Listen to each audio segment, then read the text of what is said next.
All right, peace and great blessings, family. Welcome back to my channel. If you're new, please like and subscribe. And I'm your host, Queen Tamara of History Heals Wellness Center. And today we have our very special guest. This is Brother Marcus Sankofa Nicks of Howard County, Maryland. And today we're going to be talking about Kwanzaa, the historical significance, any misconceptions and myths, and we're going to be exploring healing through tradition, exploring the myths and the history of Kwanzaa.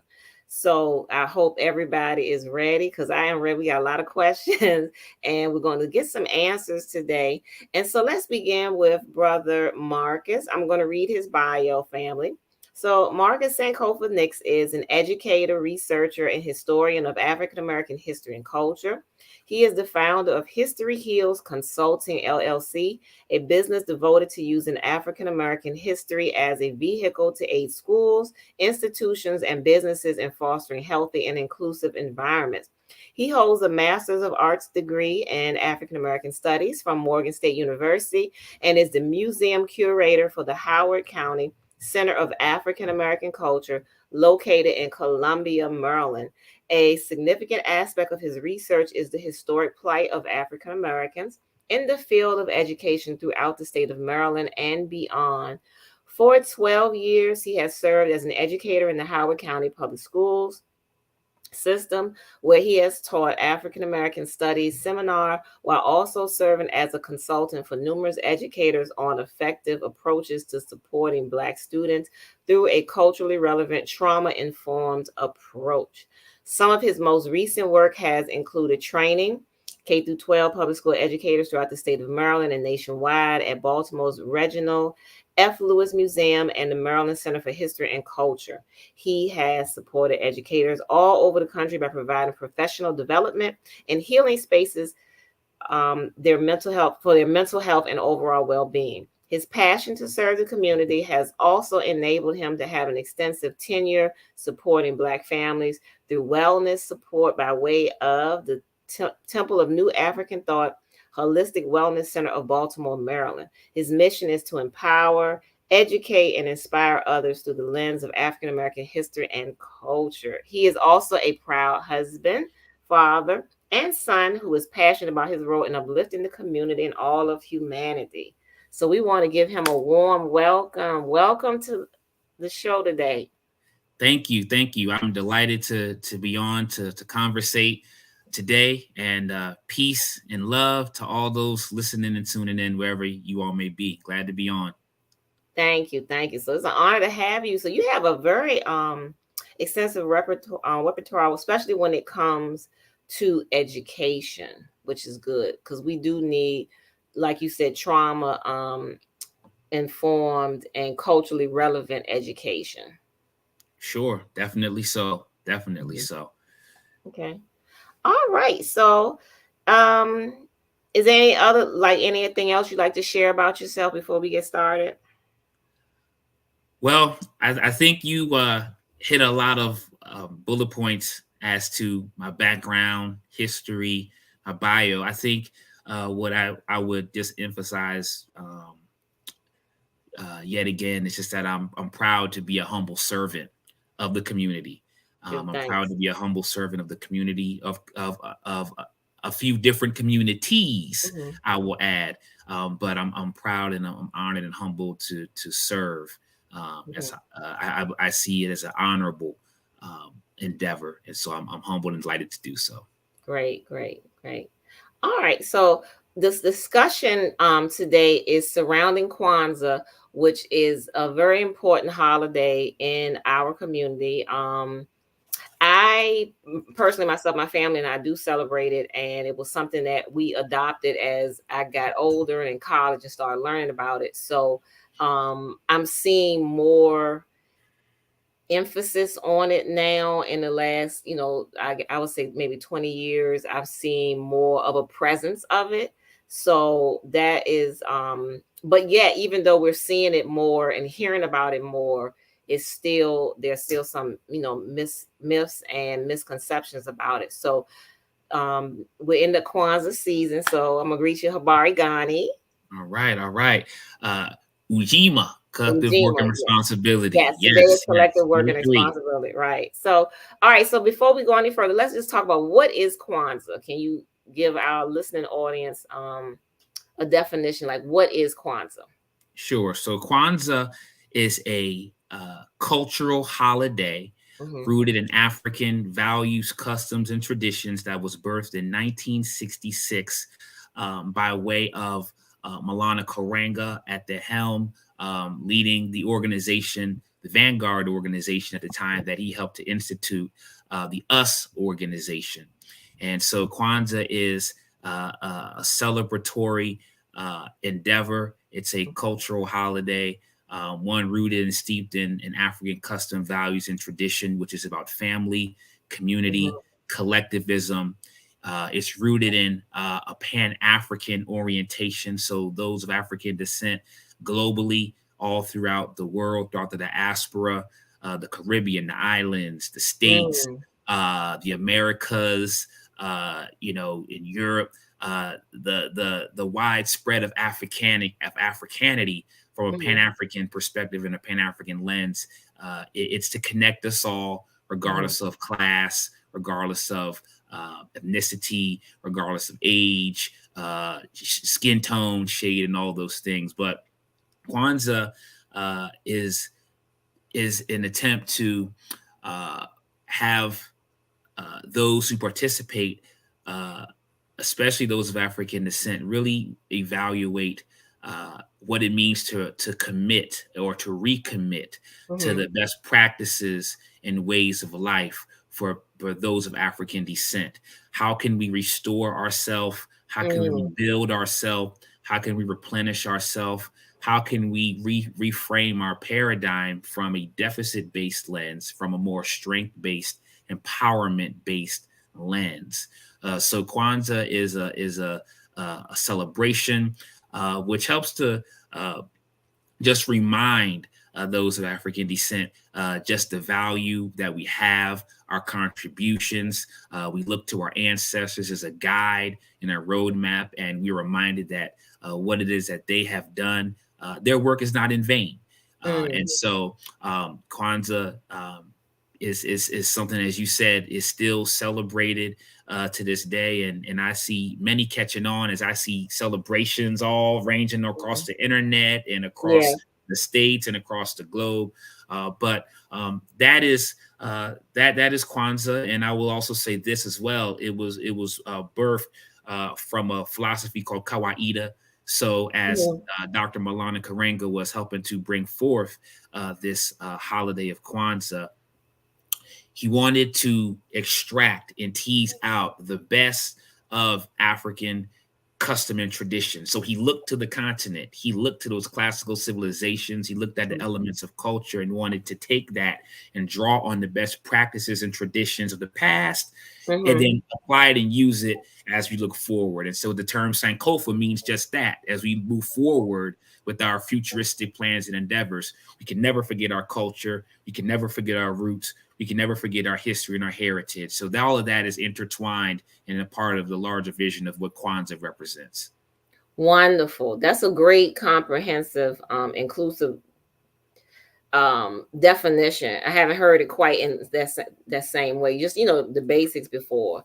And we have Sure. somebody in the chat, Dia. She says, "Happy Kwanzaa, happy Kwanzaa to you too." Habari Happy says, Kwanzaa. Okay. Happy Kwanzaa. "Thank you." Now, one thing about Kwanzaa is a 7-day celebration, and each day has 7 principles, not just the names, but the actual principles. So can you describe the 7 principles and their significance? Because I know when I greeted you earlier, for those who are listening and don't know, I said Habari Gani, which is the traditional um Swahili greeting for Kwanzaa, which means like what's news, what's up, how are you? And then you respond with the day's principle. And today's the 3rd day of Kwanzaa, and the principle is Ujima, and that is why Brother Marcus responded Ujima to me. So That's right. can you talk about the 7 principles and their significance? Sure, sure. So the 7 principles was something that Dr. Malone and Karenga wanted to operationalize and systematize. When we Mm-hmm. speak about Kwanzaa, and it's speaking to the best of what we can become, actualizing our potential. What is a system that we can abide by and put in place, not just for those 7 days from December 26th to January 1st, but 365, 24/7 year Mm-hmm. round? So those seven principles, Queen Tamara, that you speak about are also referred to as Nguzo Saba. Nguzo Mm-hmm. Saba. And so what the idea and vision was to have it once again represent a more African-centered based cultural value system through and through, even to the language of Swahili, which is a language spoken throughout different aspects of Africa. But when it Mm-hmm. comes to the Nguzo Saba, which represents those seven principles, we're Mm-hmm. on day 3, Ujima, collective work and responsibility. But to run down what all seven of those are, we have Umoja, which Yeah. is unity, which Yeah. was Monday. Then we have number 2, Kujichagulia, Mm-hmm. self-determination. Then we have number 3, Ujima, collective work and responsibility, which is what today is. Number 4, Ujama, cooperative economics. Mm-hmm. Nia, purpose. Yes. Kaumba, creativity. And then the seventh, last, most certainly not least, Imani, Right. faith. Mm-hmm. So, and with each of these principles, there is a tenet or a statement that goes along with each principle, which yet again is just uh, another tool to be able to hold ourselves accountable to, something that we could aspire to, something to keep us focused. So, for Umoja, for instance, Umoja unity, to strive for and maintain unity in our family, nation, and race. Mm-hmm. Kudichakulia, self-determination, to define who we are by naming, thinking, speaking, and creating for ourselves. And, that is important because when we think about Kujichagulia, self-determination, part of the trauma, part of the ma'afa that we've had to undergo in terms of the Mm-hmm. invasions and the racial Mm-hmm. hostility and the assaults and the attack on those of African descent has been what Dr. Malefi Kitty Asante speaks about in terms of this dislocation, being Mm-hmm. pushed and moved off our own terms, being taken off of our land, our names being taken from us, being profiled, our reality not being centered, but a racially hostile reality being centered on and imposed. So Kujichagulia, just like all the other principles, is an attempt to reclaim our agency and to Mm-hmm. reclaim our voice and to um, move once again on our own terms. Mm-hmm. And so so it's laid out with Kujichagulia self-determination. Ujima, collective work and responsibility to build and maintain our communities and solve our problems together by taking ownership of each other's problems. So, how do we work together? How do we come together and bring our talents and abilities and skills and resources? How do we support each other through mutual aid? Ujama, cooperative economics, to open up our own businesses and maintain and profit from them together. Yeah. So, Tamara, even you and I coming together as a meeting of the minds, our Yep. resources, our time, our energy, and it's going to take platforms and spaces like this to Mm-hmm. continue to push forward an agenda to restore and to empower ourselves. So I appreciate you for having this platform. Nia, moving along, Mm-hmm. purpose, developing personal goals to restore our community and black people back to their traditional greatness. All Mm-hmm. right. Kuuma, creativity, thinking of ways and doing as much as we can to make our community more beneficial than it was when we inherited it.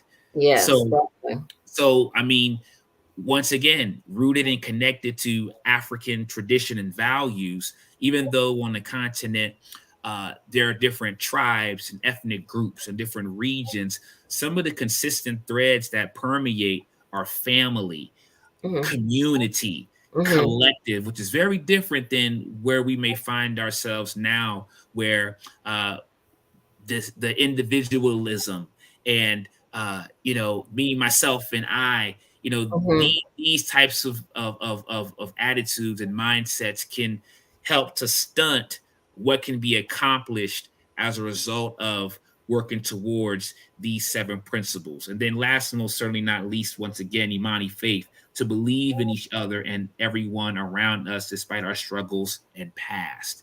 And Mhm. I think Queen Tamara, that is important when we speak about faith, Imani, because I think that many of our folk, because we've been through so much, we've been through the brutality, we've been through the struggle continuously, we've Mhm. been through the challenges and the difficulties and the marginalization and the disenfranchisement and so on and so forth. Many of us may be pessimistic or maybe doubtful or might Yeah. lack trust, even with each other. So we can only move as far as much as we believe in each other and that we can bring these Mhm. principles into fruition. So these are the seven statements and tenets that go along with these seven principles referred to as the Nguzo Saba. Absolutely. And we are a people of principle, because when people have issue, they always say it's the principle. It's the principle. Principle Yeah, it's is a the matter of principle. principle. Is the principle, yeah. Which that's what makes one of the things that makes it special to me is that you're not just celebrating just to celebrate. There's something guiding the celebration. There's a purpose to the or principle to the celebration. And each day has that different element that you are striving towards or working to fulfill, or at least talking about. Some families get together and they do their candlelighting ceremony and they talk about the principle of the day, or some people start their day off with what's the today's principle, and that's what we're going to be striving for and striving towards for the day. So that's one of the things I think that makes it so special, is there's those seven principles. Absolutely, Mhm. absolutely. And these principles are principles whether you are a child, whether you are Mhm. a Toto, or whether you are an elder of the community, Yes. everybody can look at those principles and apply that to their life where they are, as a system of accountability and as something to strive towards. So, and that's what Dr. Karenga envisioned whenever he wanted to systematize and operationalize something. Mhm. Because a lot of times we may have these abstract thoughts or these abstract views or philosophies, but Mhm. okay, then the question becomes, how can I put this in practical, pragmatic terms? Mhm. How can I break this down and Mhm. follow this systematically day in and day out? And with these principles, you could post them places. You could put them as wallpaper on your phone. You can as a part of the Kwanzaa celebration as well. I've been seeing people like having the principles on their clothing and stuff. So Mhm. it's just also a way to brand, and it's Mhm. also a way to push the Kwanzaa in positive ways for community empowerment. Yes, I like that, community empowerment. And then also some schools have been founded based on these seven principles as well. Absolutely, absolutely. Mhm. Some schools have been founded. I mean, and I've as an educator myself, I've had students named Nia. I've had girls Imani. named Imani, Yeah. um, and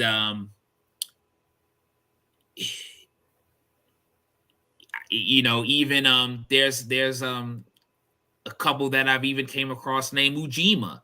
So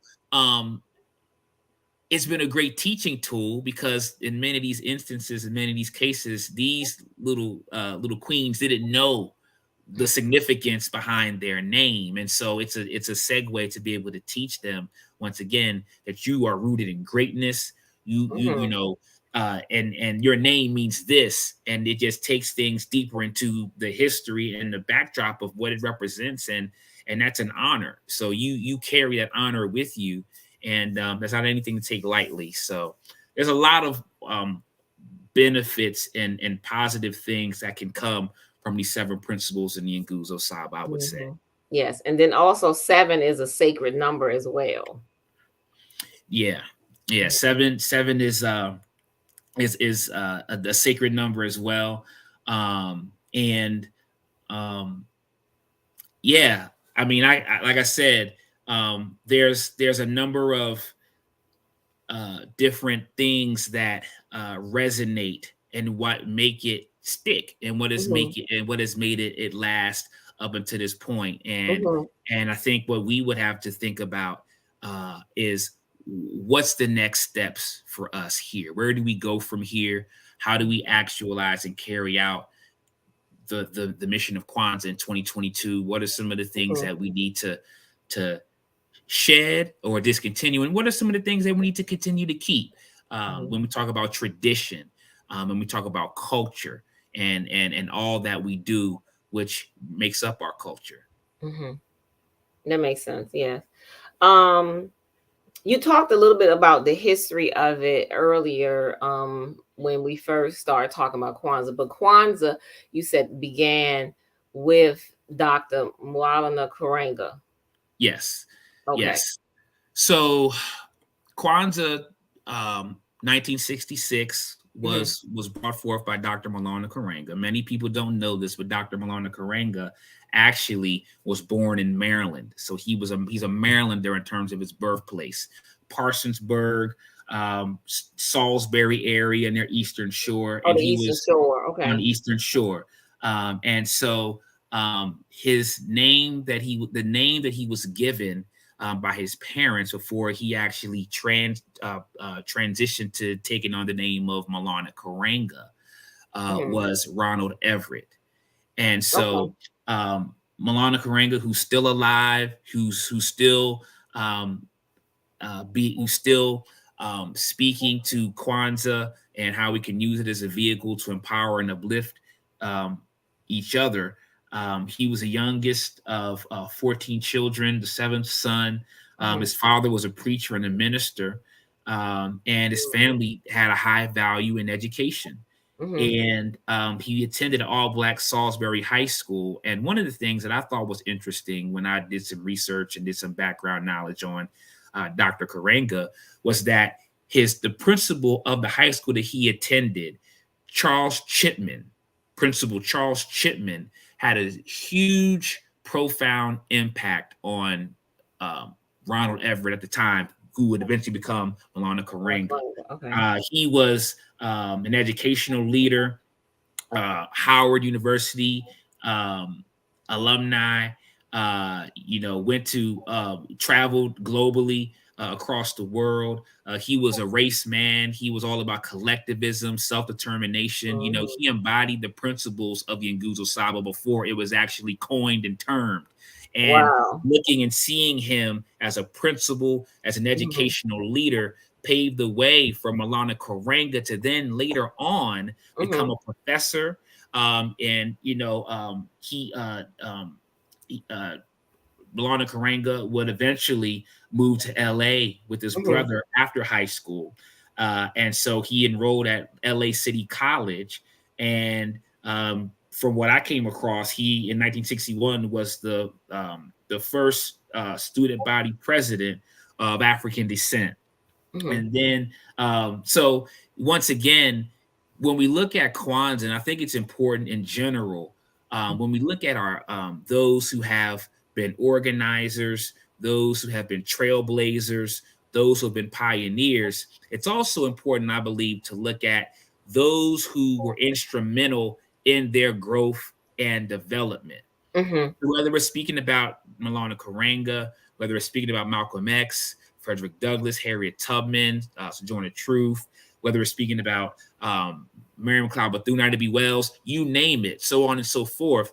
These people just didn't rise up and do the works and the deeds that they did.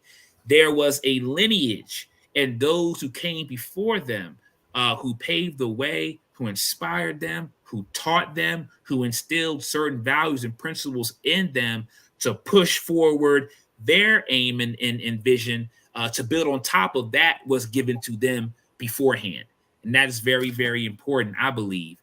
So we see even with the story of Malana Karenga, um, Charles Chipman was known to be, from what the data says and what the historical documentation says, a huge impact in him. Mm-hmm. But when we speak about Kwanzaa, there was an incident that was a huge that was really instrumental in terms of what led Kwanzaa to come into inception, and that was the Los Angeles race uprisings, Mm. or Yes. the Watts race uprising. Watts Risings. Yes. And so in 1965, from August 11th to August 16th, this was a 6-day Watts neighborhood uprising where 34 people died.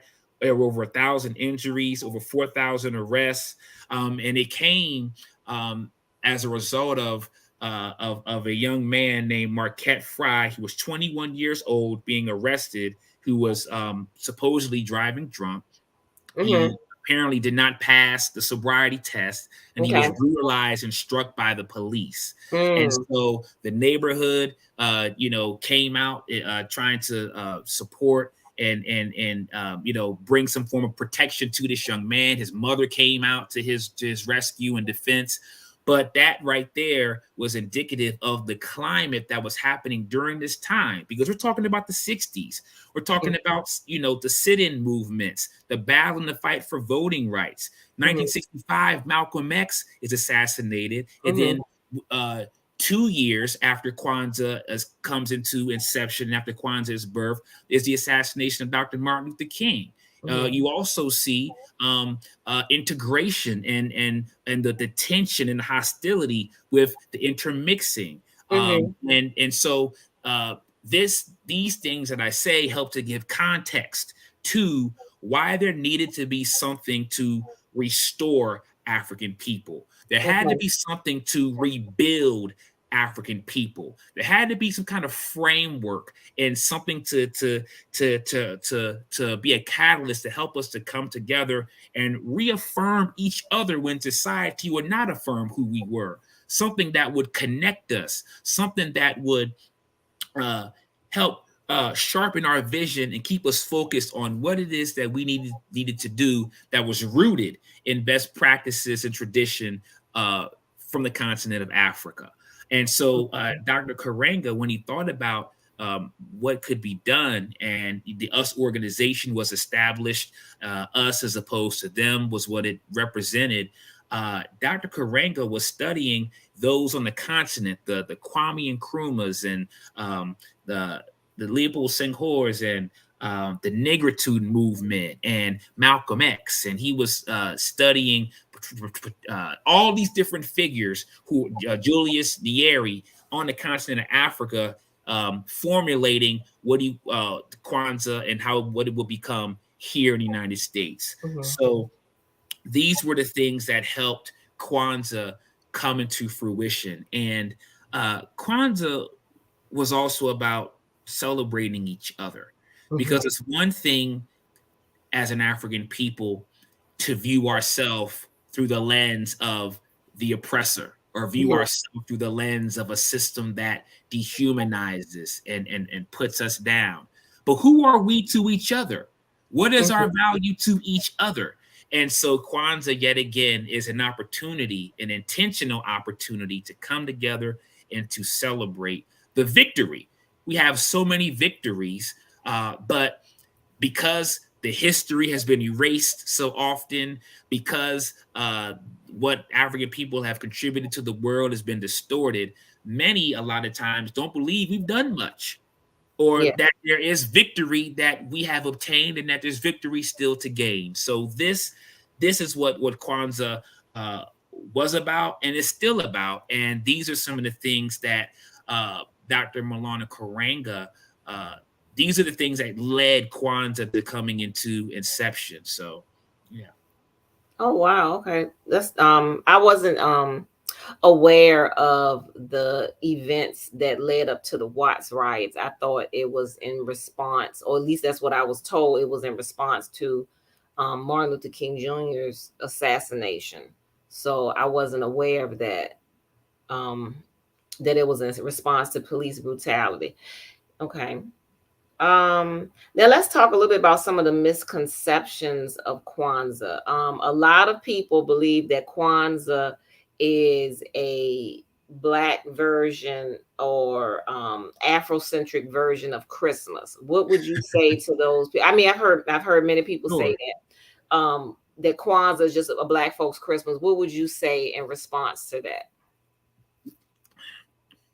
Well, I think Kwanzaa has evolved Mm-hmm. over time. Mm-hmm.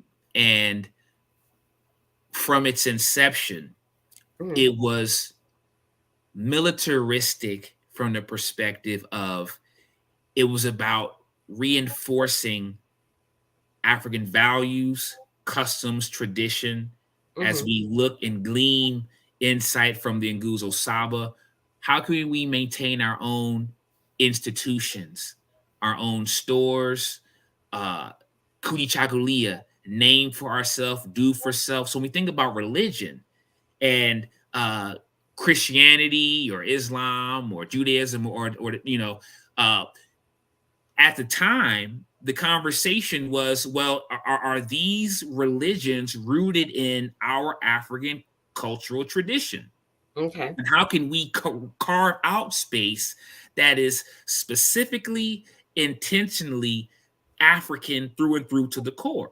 Mm-hmm. And so with that, it was it was a way to reinstitute the purest form and the purest sense of Africanity connected to African history, traditions, customs, and the Mm-hmm. way of life. Mm-hmm. But when I say it's evolved, just like with anything, Mm-hmm. over time, there's going to be changes, Mm-hmm. perceptions are going to be different. Um, Kwanzaa was slow to gain a lot of traction. It gained a lot of Mm-hmm. traction early on in the urban cities because whether it was San Diego or whether it was Los Angeles or whether it was, you know, any other city that ended up having Kwanzaa celebrations and grassroots organizing, political organizing, and those types of things. Um, it spoke to the brutality. It spoke to the hostility. It spoke to dealing with the police, Mm-hmm. and those confrontations and the social justice issues that we still face to this day. Mm-hmm. It spoke to um, a need to come back together to reaffirm, but it still had a stance where, and um, the writings and the works suggests that it wasn't as inclusive because it was supposed to be, a pan-African, African-oriented Mm-hmm. um, endeavor. Mm-hmm. But um, and Milana Karenga, he goes to prison, uh, Mm-hmm. 1971 to 75. And because he's leading the helm in terms of what people know about Kwanzaa. He helped to bring it about. He had the organization Us. It in certain ways helped to stagnate and slow the momentum that was coming behind the holiday itself of Kwanzaa. But what ended up happening was, if you go into the 70s, and I know that even the Afro American, in 78, I believe, uh, began to even put out um, articles and information about Kwanzaa as well. You find that Jet and Ebony magazine and these different mainstream Mm-hmm. publications started to also push it. And then you also see that it opens up a little bit more. Museums, churches, even, and other institutions start to then embrace it and start to also get involved, which has led and contributed to the expansion of Kwanzaa. So Kwanzaa has ebbed and flowed. Mm-hmm. But when people say, "Is it another?" What did you say? What did you say, Queen Tamara? Some people ask, is Kwanzaa a black folks Christmas? Like Yeah, they have this misconception that Kwanzaa is a form of Christmas or a substitute. Because I've had many people ask me that over the years. They'll be like, well, the holidays are coming. They'll be like, happy holidays, happy Kwanzaa, or they'll be like, happy Christmas, happy Hanukkah, Kwanzaa. Like, you have to do something Right, in right. Christmas time. So it must be that. Or some people have been like, they just have a distaste for it just because they're misinformed, and they think that it's a substitute for Christmas, which I will tell them no, it's not, because this is not a religious holiday. It's a cultural holiday that affirms these principles, and it's a holiday that spans across 7 days. Each day has a principle, a guiding principle, like either like the Nguzo Saba, and it has nothing to do with the festivities that's going on in December, the other festivities surrounding the Christmas holiday. Absolutely. And just to add to what you said, Mm-hmm. um, it is 7 days, but it's not a substitute. It's, Mm-hmm. there are those who may do Christmas, and Mm-hmm. then they may then also elect to, right after Yeah. Christmas on the 26th, elect to do Kwanzaa. And some people do, Um, yeah. yes. Now, when we speak to the history before, and Dr. Shakabusa Barashango, Mm-hmm. who's an ancestor, he spoke about the Yeah. importance of really looking at holidays and their European origins and European roots. And Mm-hmm. he's not the only one that is spoke to this. There are others, but I know for sure he's Yeah. one of many. But it's not. It's an affirmation of those African values, customs, and the tradition, not a replacement. And Mm-hmm. so it's important to be clear on that. Mm-hmm. So it's not taking African or Christian traditions. I mean, Christmas traditions and values, and then putting kente cloth on it or putting a dashiki on it and saying, okay, no, this is not that. And in fact, when you think about like even the commercialization of Christmas and Mm-hmm. how much there's so much energy towards people buying presents and buying gifts. I mean, the malls were packed, the shopping centers were packed, all of that.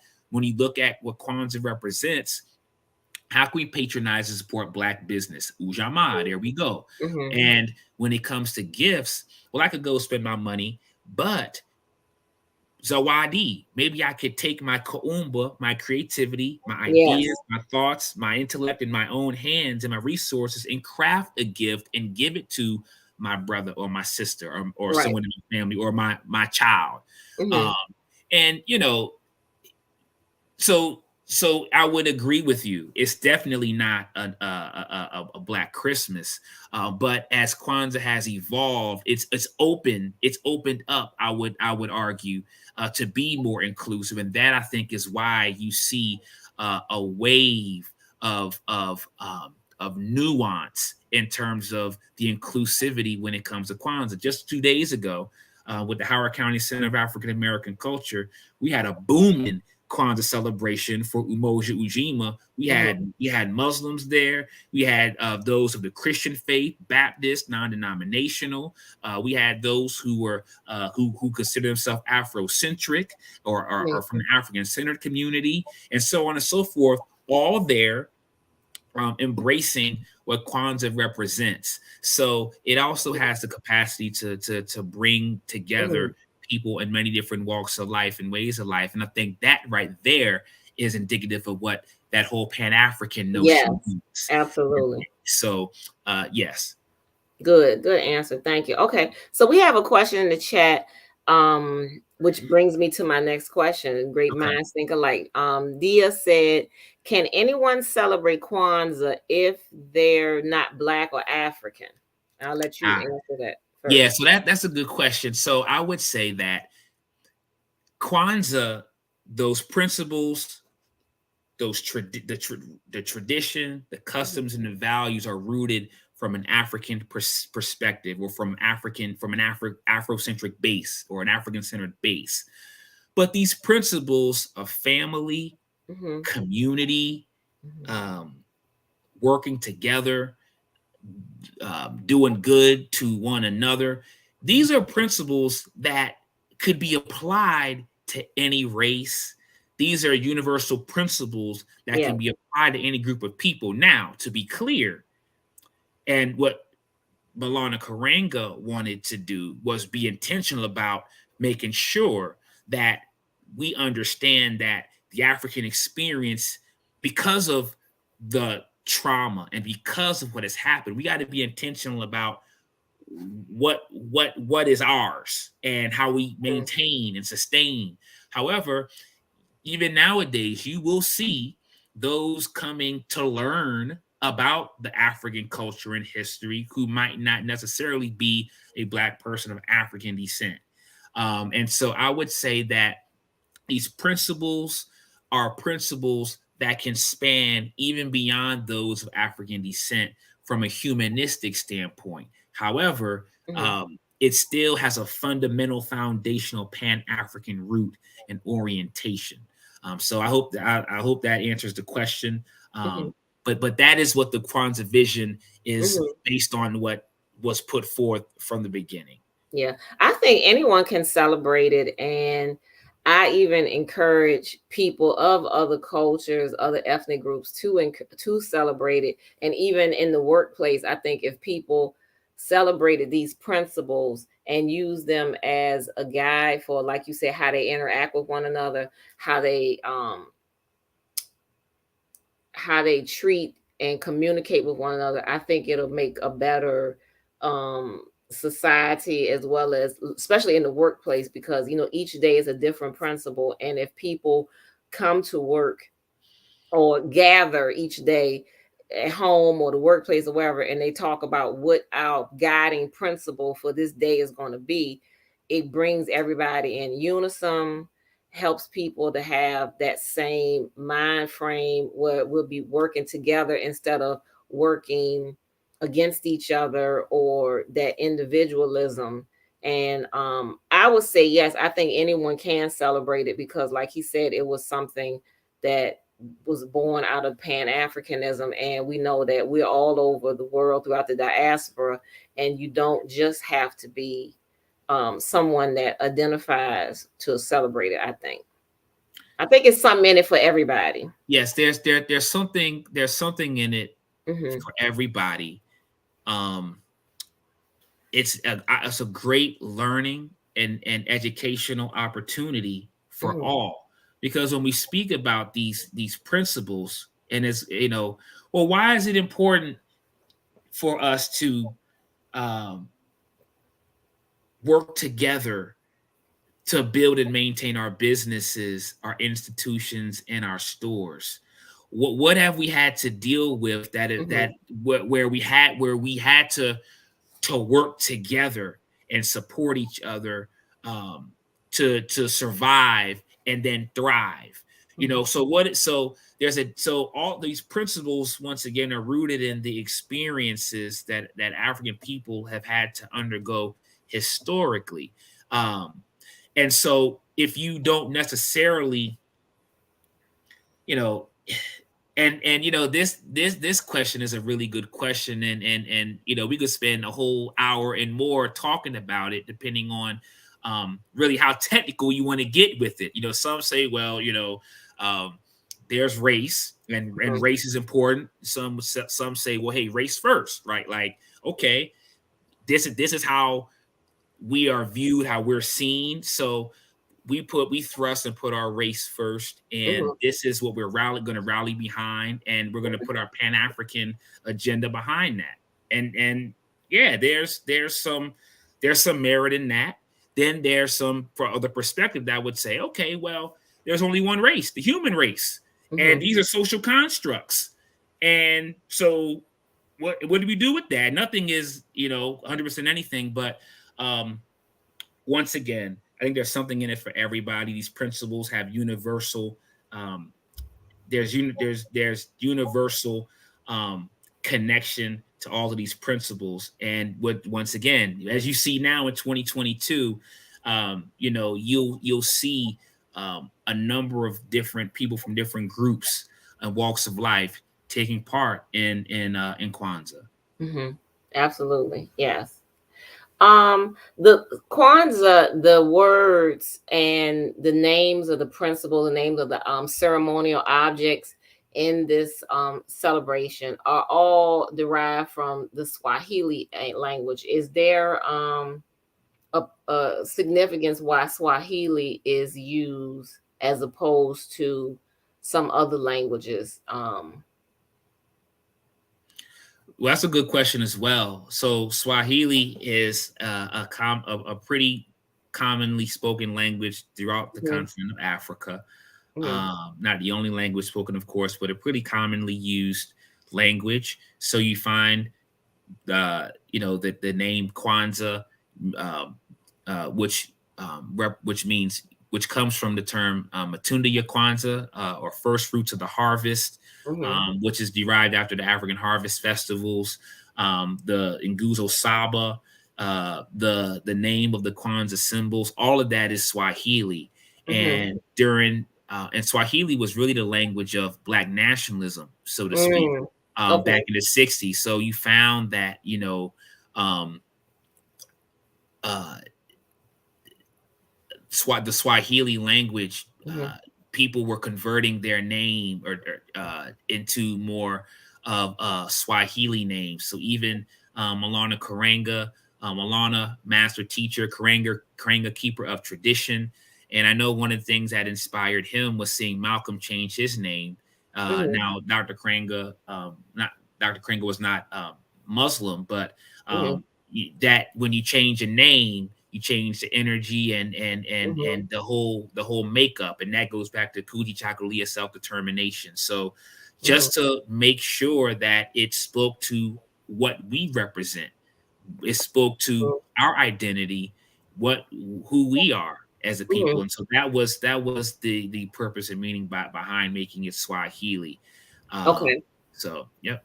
That makes sense. That makes a lot of sense. Okay. Yeah. Now how do you celebrate Kwanzaa? Because I know,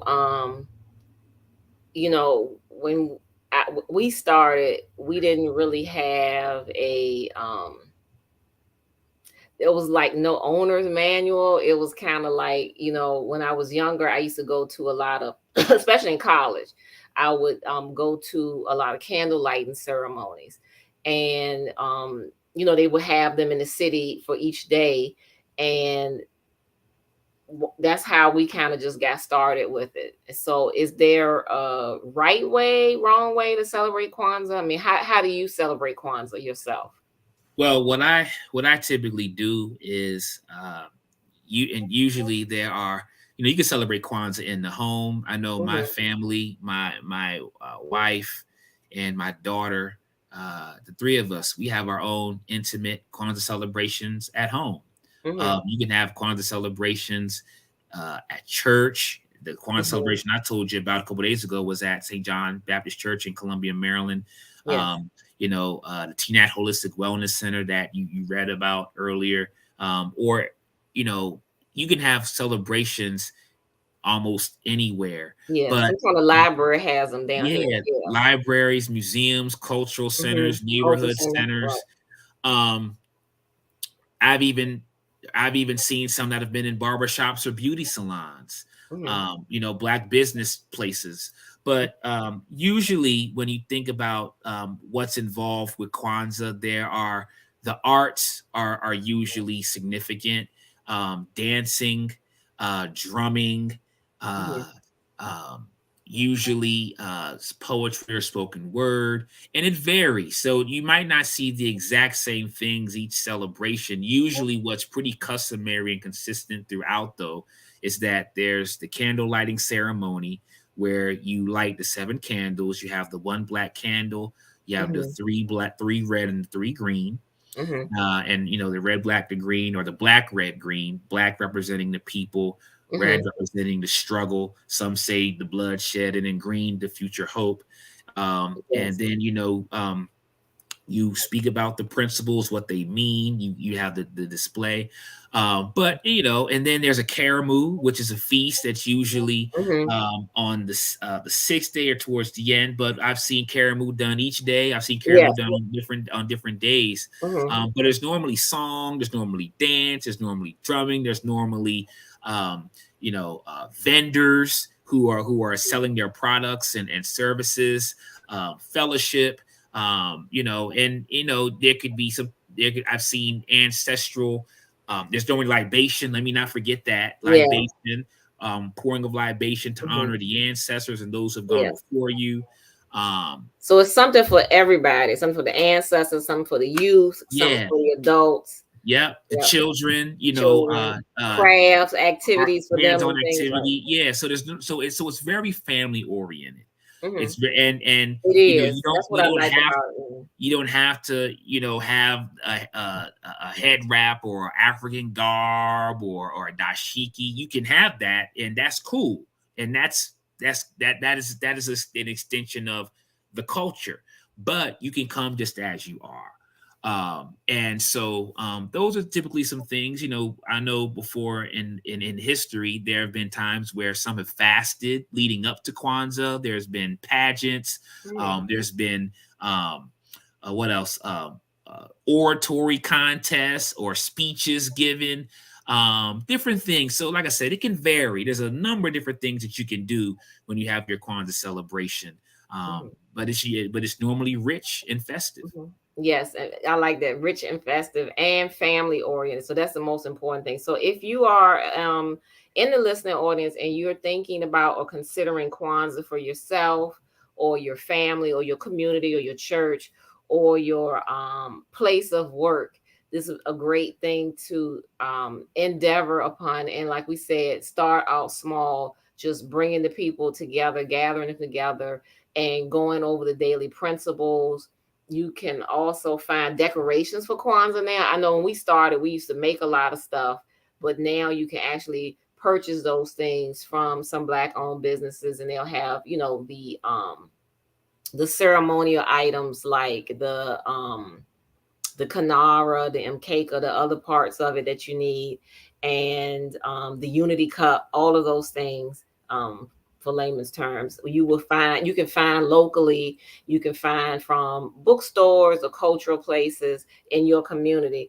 And when in doubt, when you can't find it, you can always use your creativity and make those things yourself. But just making an effort to start is the best part. And so, start with each day, gather your family together, or your people you work with, or whoever you're celebrating this with, and go over the daily principle, discuss it, talk about ways you can implement it in your life. And that's a beginning, and Yep, you just go from there. And then, like you said, some families or some groups have a feast each night of Kwanzaa, and some people wait till the very end, the last day, which would be January 1st, and we'll have a great feast and exchange gifts. Different strokes for different folks. Some people have a feast each night in celebration, which I think that we see that here in the DMV. Like, there's candlelight and ceremonies and special occasion events each night, which is makes it even more exciting. That you're absolutely. celebrating those principles each day, and then families or communities gather together for the karamu or the feast. And also, the feast that you have is supposed to be a shared endeavor, and so everyone is asked to bring a gift to share. I know that is something that was part of the original practice of Kwanzaa, that everybody brings something to be shared. So it's a cooperative effort, is like a potluck. It shouldn't be put on one person to provide everything for the community. It's like a community effort. Everybody brings something to share. And that's a good point that you mentioned because Hmm. uh, I was talking with a few educators the other day, and Hmm. we were talking about, even for young folk, children, how it's just so important to instill the importance of service, of Hmm. giving. Hmm. Around this time, there's so much with these holidays, Christmas especially. There's so much that goes into the gifts, Hmm. and all of these gifts, and there are some who might not be as fortunate, so getting a Yeah. gift could really mean a lot. Like, don't get me wrong, but whenever you also understand the importance of giving, of Hmm. of sharing, like you're saying, serving the community and taking what you have and offering that up so somebody else could benefit, so you can move beyond yourself, so to speak, and think I about agree. the next person. That is something that is a beautiful quality that Kwanzaa puts forth. And I think that, not only can children benefit in understanding that, but adults as well too. It's so when we speak about collectivism and coming together, what does that mean? What does that look like? Mm-hmm. It's important to come together in festive ways and celebrate, and eat and do the Kwanzaa traditional things. Um, but how can we apply this Monday, Tuesday, Wednesday, Thursday, Friday, Saturday, Sunday? What does this look like in our own world, in our families? What does it look like in our communities? What does it look like even as we deal with ourselves? There's there's levels to how we can be able to apply these things, and I think that service is a huge aspect of what Kwanzaa represents. Mm-hmm.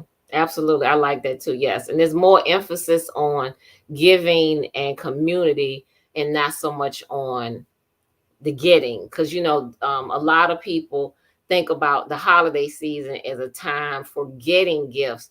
But what are they thinking about giving, or like you said, in the form of service or cooperative economics? It's not so much what you're getting, but how can you be of service? How can you enrich the community? How can you help one another? How can you help others? Giving is a gift too. The Yes, gift of it is. giving.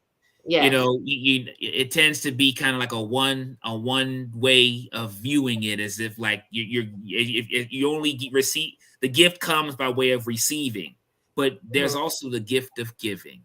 So it can work both ways. Yep, I agree. Okay, well, thank you. Thank you. This has been very informative and very enlightening discussion. Would you like to share your contact information? Like, are you on social media? So if people have any questions or about your services or any more they want to know about history, they could contact you. I can put it in the chat. Sure. So there's a number of different ways people could reach out to me. On Facebook, I'm Marcus Sankofa Nicks. Wait a minute, hold on. Marcus Sankofa Nicks.